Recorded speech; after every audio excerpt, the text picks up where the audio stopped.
Student आज आपण पाहणार प्रॅक्टिस सेट 6.2 चा जो क्वेश्चन नंबर आहे आपला कोणता 4th नंबर तो आपण आज स्टार्ट करणार आहोत. इथे आपण काय केले होते मागच्या व्हिडिओमध्ये 3 पर्यंत आपले जे पहिले थर्ड जे 3 क्वेश्चन होते आपण ते फिनिश झालेले होते. तर आता चेक करा आपल्याकडे काय दिलं आहे 2 पोल ऑफ द हाईट एकाचे दिले 18 आणि एकाचे दिले 7 मीटर. ओके तर आपण काय करू 2 पोलची हाईट लिहून टाकू आपण खाली ड्रॉ करू. सपोज एक आहे तुमच्याकडे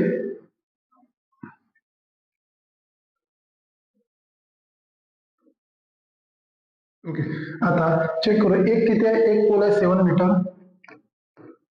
ओके त्यानंतर एक आहे पोल 18 मीटर. क्लिअर इथपर्यंत. त्यानंतर आपल्याला काय म्हटलंय त्यानंतर आपल्याला the length of the wire fasting at the their top is 22 metre and the angle made आणि आपल्याला find the angle made by. तर आता चेक करा काय म्हटलं आपल्याला the length of the wire fasted at their top is 22 metre. आता जो हा वायर दिला आहे त्याच्या टॉपून आपल्याला किती दिला आहे 22 मीटरचा आपल्याला वायर दिलेला आहे. ओके त्यानंतर आपल्याला काय म्हटलं आहे कितीच अँगल बनवते. आता मी काय करतो इथं फिगर ड्रॉ करून घेतो हे. ओके तर चेक करू आपण इथे देऊन नाम ए बी सी इथे देऊ ई डी आणि इथे देऊ आपण ई आणि आपल्याला काय करायचं इथं थिटा काढायचा आहे. काय करायचं आहे थिटा काढायचा. आता चेक करू आपण स्टार्ट करू. आता आपल्याला विचारलंय find the angle made by the wire. या वायरनं कितीचा अँगल बनवला ते आपल्याला पाहायचं आहे. तर सर्वात पहिले काय करतं आपल्याला ईडी सर्वात पहिले काय करू ईडी represent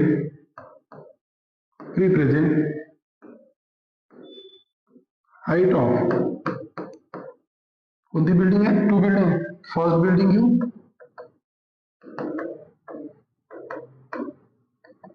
फर्स्ट बिल्डिंग घेतली. ओके त्यानंतर एक घेतली 7 मीटर आणि एक किती 18 मीटरची म्हणजे कोणती एसी.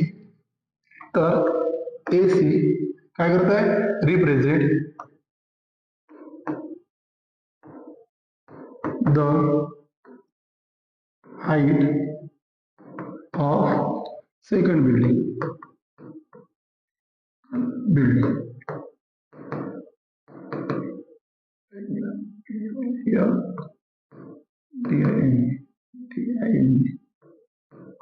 ओके सेकंड बिल्डिंग इथपर्यंत ठीक आहे. तर आता चेक करा आता इथं आपण ईडी सॉरी आता काय दिलं आपल्याला ईडी किती दिलं आपल्याकडे 7 म्हणजे त्याच्या पहिले चेक करा हा ईबी परपेंडिक्युलर आला आहे कशावर ईबी परपेंडिक्युलर आहे आपला एसी वर. आपण लिहू शकतो ईबी परपेंडिक्युलर कोणता आपला ईबी परपेंडिक्युलर कशावर आलाय एसी वर परपेंडिक्युलर आला. आता परपेंडिक्युलर आल्यावर म्हटलं कितीचा अँगल बनवून देईल इथं 90 चा अँगल बनवून देईल. ओके इथं 90 चा अँगल बनवलाय. हे दोघे कितीचे आहे तुमचे 90 चे काय दोन पोल आपल्याला ते दिलेले आहेत. ओके तर आपण असं म्हणू शकतो की चेक करा आता इथं 7 आहे हा किती आहे 7 तर याच्या अपोजिटची साईड आता हा 90 आहे 90 आहे 90 आपण काय म्हणू शकतो quadrilateral BCDE quadrilateral BCDE is a rectangle. आपल्यासाठी काय झालं रेक्टँगल झालं. तर आपल्याला हे माहित आहे आता चेक करा एसी ची हाईट 18 मीटर आहे. तर आता मला सांगा तुम्ही आपण पहा एसी एसी आपल्याकडे 18 मीटर आहे. तर आपण रेक्टँगल जर घेतला तर आपल्याला माहिती आहे opposite side of rectangle are congruent. तुम्ही ईबी इक्वल टू काय करू शकतो BC. therefore ED equal to BC equal to किती घेऊ शकतो हा 7 आहे इथपर्यंत ती साईड सुद्धा किती राहणार आहे 7 मीटरच राहणार आहे. किती घेतली मी 7 metre. Okay opposite side of rectangle opposite side of rectangle कशा असतात कॉन्ग्रुएंट असतात म्हणून आपण दोन्ही काय आपल्या इक्वल दाखवले हे 7 हे 7. आता चेक करा आपल्याला काढायचं आहे हा अँगल काढायचा आहे. हा अँगल काढायचा आहे आपल्याला बीसी मिळाली आपल्याला पाहिजे एबी. काय पाहिजे एबी. तर एबी निघण्यासाठी चेक करा टोटल एसी किती आहे 18 आहे हे आपल्याला माहित आहे. तर आपण तो नाव एसी तर एसी कोणाकडून फॉर्म झाली आहे AB plus BC AB plus BC. Clear. तर एसी ची टोटल लेंथ किती आहे आपल्याकडे 18 मीटरचा आहे तो. तर आपण लिहू AC 18 metre equal to AB आपल्याला काढायची प्लस बीसी. तर बीसी किती आपल्याकडे, तर आपल्याकडे बीसी आहे 7. तर 18 हा 7 इकडे आला तर मायनस येऊन आणि किती राहील इथं AB. Therefore AB equal to किती राहील, तर एबी इक्वल टू आपल्याकडे 11 मीटर. किती राहील आपल्याकडे 11 मीटर. तर आपल्याकडे जर तुम्ही पाहिला तर एबी ची व्हॅल्यू आली आहे 11 मीटर. क्लिअर इथपर्यंत. आणि आपल्याला काढायचा आहे थिटा. ओके. तर आता जर तुम्ही पहा, जर ए बी ई घेतला आपण, triangle A B E is a right angle triangle. Okay, it's a right angle triangle. तर आता जर आपल्याला थिटा काढायचा तर तुम्ही चेक करू शकता. आपल्याला थिटा काढायचा, आपल्याकडे दोन व्हॅल्यू दिल्या आपल्याकडे. कोणत्या दिल्या चेक करा. एक दिली एबी म्हणजे अपोजिट साइड दिली आहे आणि काय दिला आहे, हायपोटेनस दिला आहे. ओके. तर मग आता आपण इथं चेक करा. आता काय घेऊ शकतो, अपोजिट साइड अपॉन हायपो हा साइन थिटा साठी यूज केला जाते. तर मी यूज करतो इथं साइन थिटा. काय यूज करू शकतो, साइन थिटा. साइन थिटाच्या साईडला ते अपोजिट अपॉन हायपो म्हणजेच काय करू शकतो मी, एबी अपॉन ए. ठीक आहे. तर आता चेक करा, साइन थिटा यूज केला मी. साइन थिटा इक्वल टू, आता एबी किती आहे माझ्याकडे 11 आहे आणि ए किती आहे माझ्याकडे 22 आहे. जर मी डिवाइड केलं, साइन थिटा इक्वल टू 11 1 जा 11 2 जा, तर साइन थिटा 1/2 कोणाची व्हॅल्यू आहे, साइन थिटा 1. तर ही इथे आपली साइन 30 इक्वल टू 1/2 येते. साइन 30 ची व्हॅल्यू येते 1/2. म्हणजे त्याचं मिनिंग काय, तर आपल्याकडे थिटा इक्वल टू किती आला 30 डिग्री. आणि आपल्याला काय म्हटलं होतं, चेक करून घ्या. तर find the angle made by wire with horizontal. तर आपण काय करू, आपल्याला आन्सर लिहायचं आहे. तर आपण काय लिहू शकतो, आता काय म्हटलंय, find the angle the wire made angle 30 degree. किती डिग्रीचा बनवू, वायर मेड अँगल 30 डिग्रीचा. किती डिग्रीचा बनवू शकतो, 30 डिग्रीचा. तिथं काय बनवते, इथं हा अँगल बनन 30 च्या ठिकाणी, सॉरी थिटाच्या ठिकाणी कितीचा बनन 30. तर लक्षात घ्या, या ठिकाणी आपलं प्रॅक्टिस सेट 6.2 4 नंबरचं एक्झाम्पल सुद्धा संपलेलं आहे. ओके. आता त्यानंतर चेक करा, त्यानंतर 5th नंबरचा आपण इथे एक्झाम्पल पाहणार आहोत. 5th नंबरच्या एक्झाम्पल मध्ये काय म्हटलंय, ते सुद्धा सोपी आहे आणि वर्ड प्रॉब्लेम इझीच आहे, जास्त कठीण तुम्हाला जाणार नाही. ठीक आहे. आता इथे सुद्धा पाहू आपण काय म्हणते, चेक करा. Storm broke a tree. एक ट्री काय केली आहे, त्याच्यामुळे स्टॉर्म मुळे तुटलेले आहे. Okay. And the tip top rested to the 20 metre. काय म्हटलंय, storm break a tree, the tree top rested 20 metre from the base of the tree and making an angle. कितीचा अँगल बनवला त्यांनी, 60 चा. ओके. तर find the height of the tree. आता मी तुम्हाला सरळ पहिले सांगून देतो.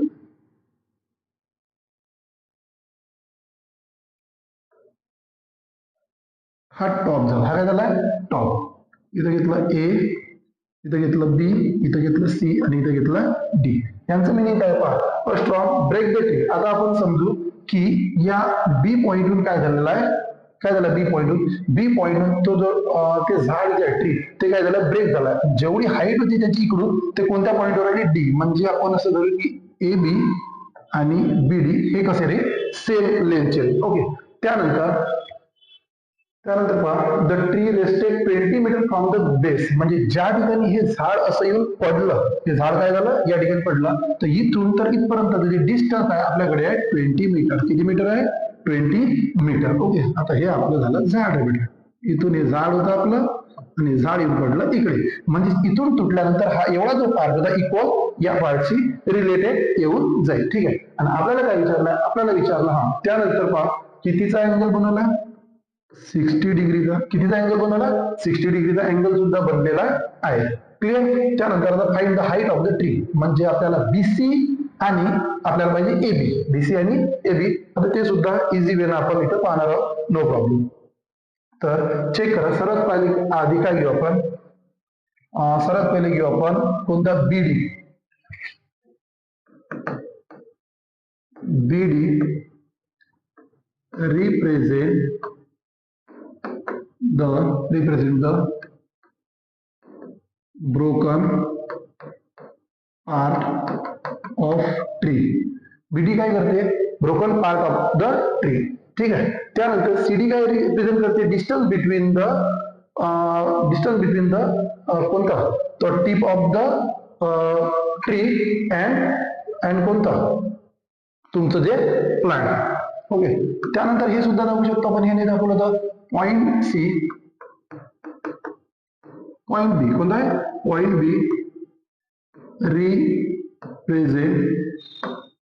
रिप्रेझेंट द कोणता पार्ट सॉरी, याच्यापेक्षा आपण असं लिहू शकतो, आपण इथे हे करून टाकू, आपण डायरेक्ट हाईट टाकून द्या. ब्रोकन पार्ट आपण दिलेला आहे, कोणता लिहू शकतो आपण एसी रिप्रेझेंट द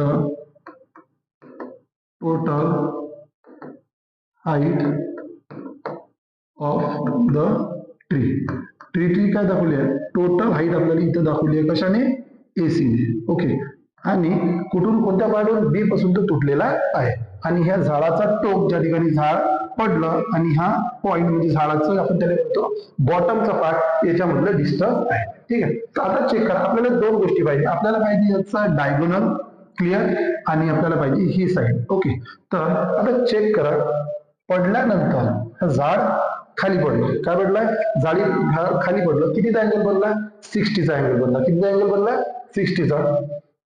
तर अँगल BDC इक्वल टू किती आहे 60 डिग्री, किती बनला 60 डिग्री. आता 60 डिग्री बनला, पुन्हा राईट अँगल ट्रायंगल. ओके, पुन्हा लिहू आपण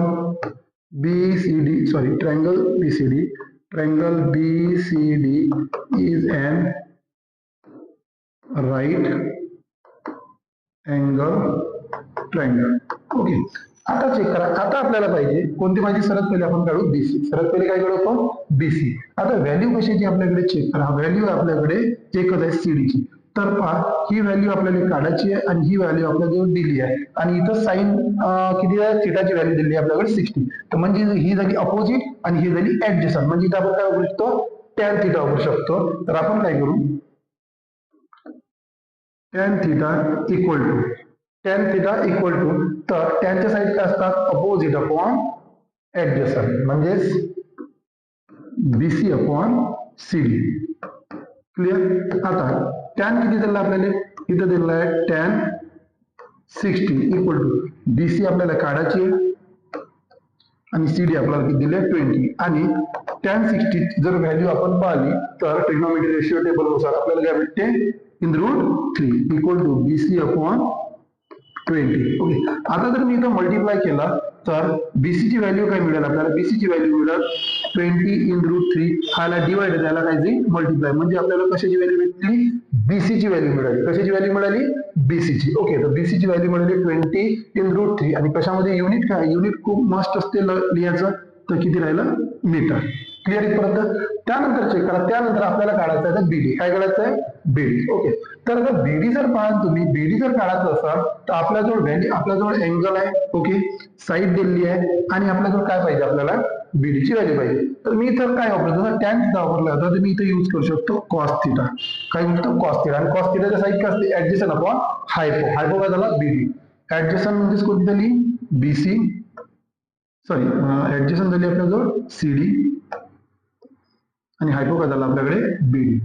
ओके, कॉस थिटा तर किती घ्यायला लागेल आपल्याला, कॉस थिटा एक, आता मी डायरेक्ट कॉस थिटा म्हणजे 60, आणि कॉस थिटाची व्हॅल्यू काय असते 1/2 इक्वल टू किती CD आपल्याकडे आहे किती आपल्याकडे 20, काय काढायचं आपल्याला BD. ओके, आता चेक करा BD इक्वल टू मी जर BD न 1 ला मल्टिप्लाय केलं तर BD, आणि 20 × 2 जर केलं तर किती 40 मीटर. किती मीटर 40 मीटर, म्हणजे हे आलं आपल्याकडे 40 मीटर. आता मी आधी सांगितलं मगाशी, जेवढा तुमचा पार्ट तुटलाय तेवढा तुकडा इथे जमिनीमध्ये खाली आलेला आहे, तर मग जर BD 40 असेल तर AB सुद्धा किती राहणार आहे, नाव AB इक्वल टू सुद्धा किती राहणार आहे तुमच्याकडे, AB इक्वल टू सुद्धा किती राहणार आहे 40 मीटरच राहणार आहे. आता AB सुद्धा आला आपल्याकडे 40 मीटर, आणि आपल्याला काय काढायचं होतं, आपल्याला काढायचं होतं की total height of the tree. काय काढायचं होतं total height of the tree. आता total height, find the height of the tree. तर हाईट ऑफ द ट्री कुठून कुठपर्यंत AC, तर AC कोणाकडून फॉर्म झालाय, एक झालाय AB प्लस एक झालाय BC. तर ए बी आपल्याकडे 40 आहे आणि बीसी ची व्हॅल्यू आहे आपल्याकडे, बीसी ची व्हॅल्यू 20/√3 क्लिअर. तर आता मला सांगाल की 40 ऍज इट इज राहील प्लस 20 सुद्धा ऍज इट इज इंटू √3 ची व्हॅल्यू आपल्याला दिली काय नाही दिली तरी आपल्याला माहित आहे किती येते 1.73. तर आता आपण काय करू, मल्टिप्लाय 40 प्लस 0 सोडून देऊ, 3 2 जा 6, 7 2 जा 14, 1 कॅरी, 2 1 जा 2 प्लस 1, 2 1 जा 2 प्लस 1, इथे झाले 3 आणि काय राहिलं 0.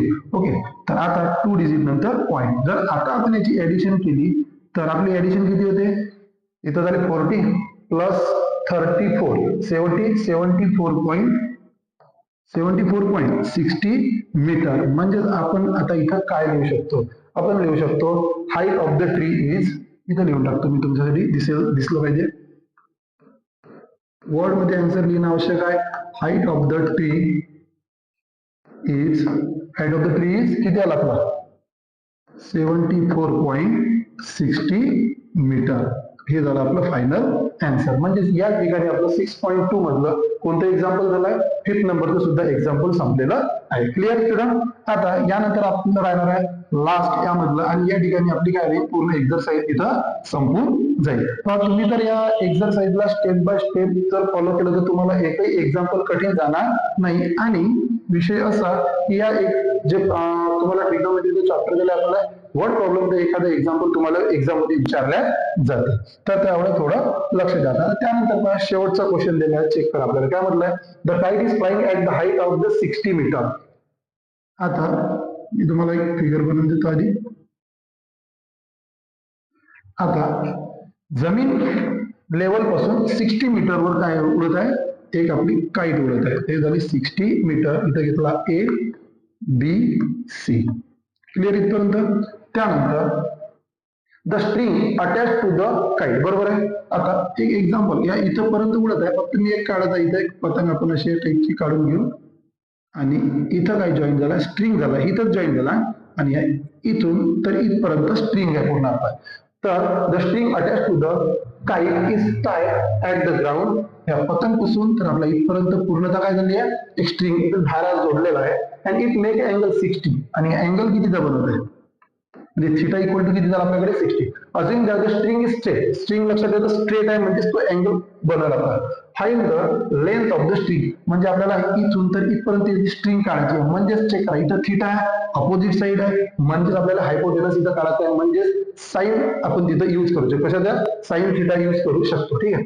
तर सर्वात पहिले आपल्याला पाहू की आपल्याला काय लिहायचं, चेक करायचा.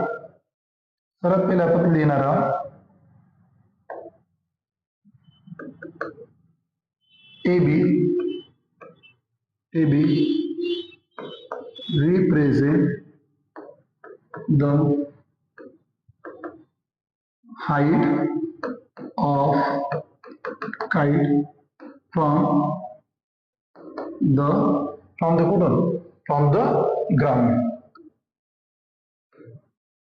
ground पासून. क्लिअर इथपर्यंत. ओके. त्यानंतर AC काय रिप्रेझेंट करते, AC रिप्रेझेंट द काय रिप्रेझेंट करते, स्ट्रिंगची काय देते आपल्याला लेंथ, काय देते स्ट्रिंगची length. AC represent the length of string, म्हणजे कोणाची, आपला जो झाला आपण धागा म्हणतो. ठीक आहे. क्लिअर. ओके. त्यानंतर चेक करा कोणता अँगल बनवत आहे, इलेव्हेशन अँगल. कोणता, ACB, the elevation angle. Elevation angle कोणता, इलेव्हेशन अँगल कोणता बनते आपला, ACP. कितीचा बनते, 90 डिग्रीचा. क्लिअर इथपर्यंत. त्यानंतर पाहता आपल्याला पुन्हा triangle ABC is right angle triangle.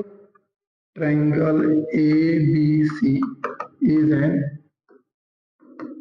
Right angle triangle. Okay, triangle ABC is a right angle triangle. तर आता बघा, चेक करा, आपल्याला स्ट्रिंगची लेंथ काढायची आहे, म्हणजे ही लेंथ आपल्याला काढायची आहे. ओके, त्यानंतर आपल्याला इथून टोटल हाईट दिली आहे, म्हणजे 60च्या समोरची जी साईड दिली आहे ही झाली आपल्याकडे अपोजिट साईड. ओके, आणि ही झाली आपल्याला हायपोटेनस. क्लिअर इथपर्यंत?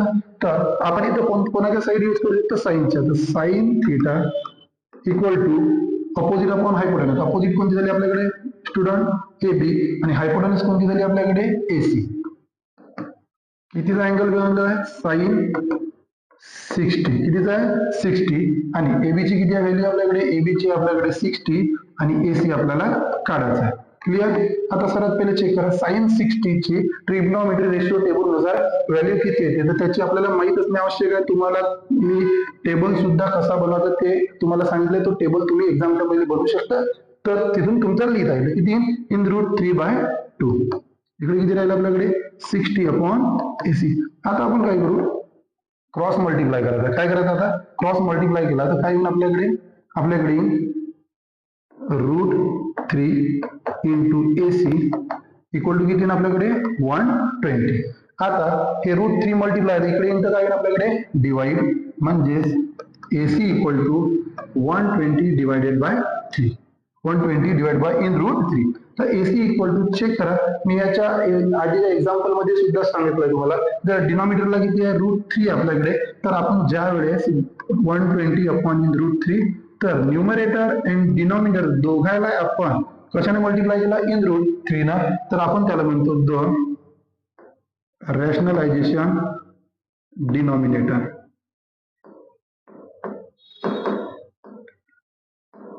काय म्हणतो? Rationalisation the denominator. म्हणजेच काय? डिनॉमिनेटर म्हणजे त्या रूट 3 जे आहे डिनॉमिनेटर, त्यानं न्यूमरेटरला मल्टिप्लाय केला आणि denominator, the rationalising the denominator. तर AC इक्वल टू याला मल्टिप्लाय केलं तर 120 इन रूट 3 राहील, आणि खाली रूट 3 इंटू रूट 3 आपल्याकडे येईल 3. तर AC इक्वल टू इथं याला डिवाइड केलं तर किती आलं? 40 इन रूट 3. तर आपल्याला चेक करा, पुन्हा रूट 3 ची व्हॅल्यू आपल्याकडे दिलेली आहे. आपण सॉल्व्ह करून घेऊ. AC equal to 40 into in root ची 1.73. तर AC इक्वल टू झाला आपला आन्सर आलेला आहे. 4 3 जा 12, 1 कॅरी 28, 29, 2 कॅरी, 4 1 जा 4 प्लस 2 6, हाता लागला 0. किती डिजिट नंतर पॉईंट? 2 डिजिट नंतर पॉईंट, म्हणजे तिथं आपल्याकडे 69.20. आणि कशामध्ये? युनिट आपल्याकडे मीटर मध्ये. म्हणजेच आपल्याला काय विचारलं? अज्युम दॅट काय विचारलं होतं आपल्याला? चेक करा, find the length of the string. म्हणजे या बॉटम पासून तर या पतन पर्यंत जे लेंथ दिली आहे स्ट्रिंग किती आली? 69.20. तर मी इथं खाली लिहून टाकतो, लेंथ ऑफ स्ट्रिंग दिली आहे. लेंथ ऑफ स्ट्रिंग इज किती आहे? 69.20 मीटर. स्टुडंट वर्ड मध्ये आन्सर लिहिणं आवश्यक आहे, तर तुम्ही वर्ड मध्ये आन्सर लिहिलेच पाहिजे. ठीक आहे, चेक करा. या ठिकाणी आपलं 6.2 ही एक्झरसाइज पूर्णतः संपली. यानंतर आपले जे व्हिडिओ येईल ते प्रॉब्लेम सेटशी संबंधित. जर तुम्हाला स्टुडंट काही अडचण असेल, काही समजलं नसेल, तर तुम्ही कमेंट करू शकता, सांगू शकता. आणि जर तुम्हाला व्हिडिओ आवडला असेल, टीचिंग जर आवडली असेल, तर तुम्ही तुमच्या फ्रेंड सर्कलला सुद्धा त्याबद्दल शेअर करू शकता. आणि या ठिकाणी आपला जास्त वेळ नाही घेता आपला टॉपिक इथं थांबून देऊ. थँक्यू.